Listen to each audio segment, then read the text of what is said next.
karag-karag, welcome back to my vlog. Isang magandang gabi sa inyong lahat mula dito sa Lasak City. Nalate ako sa kaganapan sa mundo ng beauty pageant dahil buong araw walang kuryente dito sa Lasak City.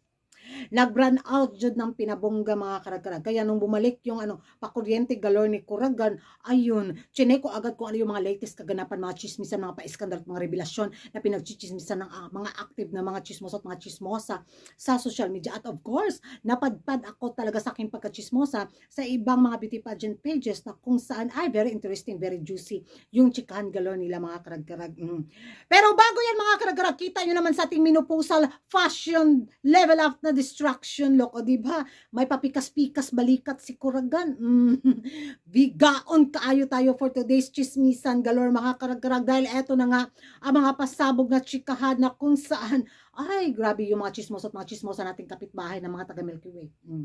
Dahil nga doon sa diba, kung matandaan nyo yung latest na pasabog na sama ng loob at hinanakit ni Maring Eva kay Uncle. Diba, nag-trending talaga yun sa social media tungkol nga sa pagkuha ni Uncle sa Miss Universe Thailand prangkisa. Diba? At yun nga doon mga karag-karag, diba, pa-trending galore agad si Maring Eva at kumagat naman talaga yun sa social media na kung saan sumugod ang kanyang mga tagahanga, mga supporters, mga fans at kinuyog talaga si Uncle, diba? Na kung saan sinabi ni Maring Eva na kinain mo lang yung lamok. Kinain mo lang yung pinagsasabi daw ni Uncle noon na about sa Miss Universe pageant. For sa ngayon, yun nga si Uncle na yung may hawak at lisensyado na niya na mag-organize sa Miss Universe 2025. Kaya yun. At dahil doon mga karag-karag, ay eto, nasagap ko talaga sa aking pagkachismosa. Nagsalita na si Uncle tungkol nga dito sa sama ng loob, hinanakit, kahiubos, upsetting galore ni Maring Eva. So sa video na mapanood yung mga karag-karag, watch this.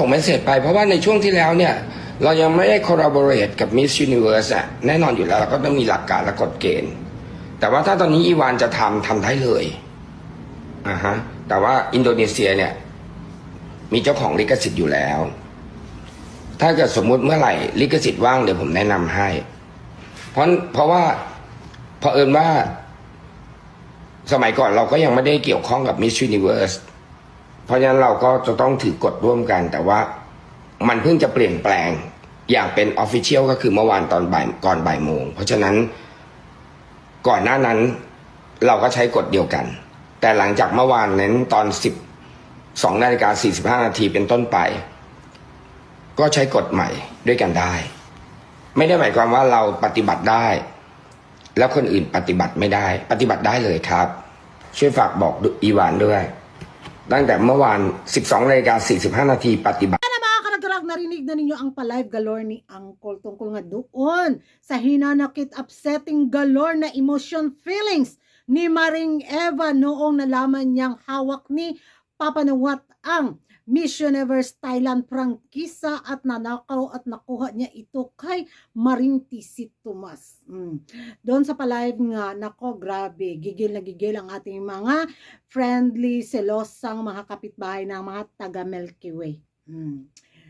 Na kung saan king kuyan galore na lang daw ang nagaganap kay Uncle, wala daw isang salita.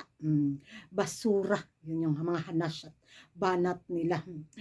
For what daw, bakit daw nag-explain pa si Uncle mga karag-karag, guilty galore daw ang naging eksena.